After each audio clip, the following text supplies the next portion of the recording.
আসসালামু আলাইকুম গাইস, কি অবস্থা সবার? আশা করি সবাই ভালো আছো। আজকে নিয়ে আসলাম পারফেক্ট পুডিং রেসিপি। পুডিং খুবই স্বাস্থ্যকর একটি খাবার এবং ডেজার্টের মধ্যে সব থেকে সেরা। পুডিং বানানোর জন্য নিয়েছি 4টি ডিম, 1 লিটার দুধ, ভ্যানিলা এসেন্স এবং স্বাদ মতো চিনি। এখন আমরা 4টি ডিম সুন্দর মতো ভেঙে নিব এবং মিক্স করে নিব। এখন দিয়ে দিচ্ছি চিনি স্বাদ মতো, দিয়ে দিচ্ছি ভ্যানিলা এসেন্স এবং ভালো মতো মিক্স করে নিব। এখন দুধটি ঘন করে জাল দিয়ে দিব। ঘন করা জাল দেওয়া দুধ ডিমের মিক্সচারের সাথে মিক্স করে দিব। ভালো মতো মিক্স করে দিব, কিন্তু বেশি মিক্স করা যাবে না, তাহলে বাবলস তৈরি কিন্তু হবে। এখন আমরা বানিয়ে নিব ক্যারামেল। ক্যারামেলের জন্য দিয়েছি চিনি এবং পানি। চুলায় দিয়ে দিয়েছি। যখনই এটা একটু বাবলস হয়ে আসবে এবং ঘন এবং ব্রাউনিশ হয়ে আসবে, তখন ক্যারামেলটি আমাদের রেডি হয়ে যাবে। এখন যে বাটিতে পুডিং বানাবো, সেই বাটিতে ক্যারামেলটি সুন্দর মতো ছড়িয়ে এবং সেট করে নিব।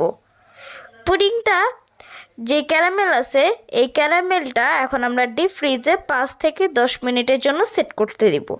এখন আমরা পানি দিয়ে দিয়েছি এবং পানির ভিতর স্ট্যান্ড দিয়ে দিয়েছি। এখন এই ক্যারামেলের বাটিটি নিয়ে নিয়েছি, ফ্রিজ থেকে বের করে দিচ্ছি।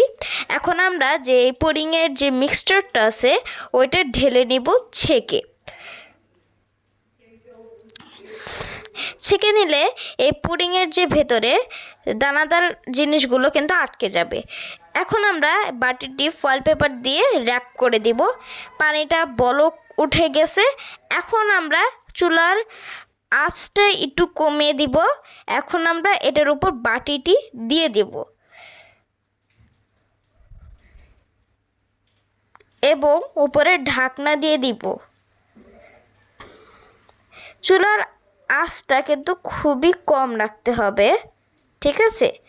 5 থেকে 10 মিনিট পর এখন আমরা চেক করে নেব যে পুডিংটি হয়েছে কিনা। দেখুন, কাঁটা চামচে কিন্তু লাগেনি, তার মানে কিন্তু পুডিং ইজ রেডি।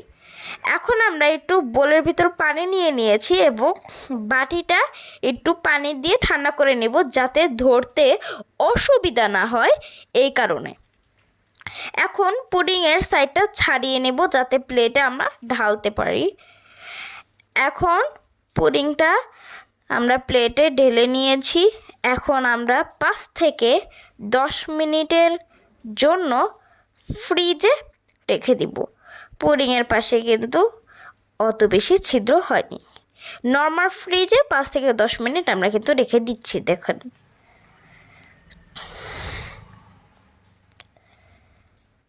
দিয়ে দিলাম। দেখুন, পুডিং কিন্তু খুবই ভালো হয়েছে এবং ঠান্ডা করার কারণ হচ্ছে যে পুডিং কিন্তু গরম খেতে ভালো লাগে না। দেখুন, সাইডে কোনো বাবলস তৈরি কিন্তু হয়নি। দেখুন, সাইড দিয়ে কিন্তু কোনো বাবলস হয়নি, একদম স্লিম।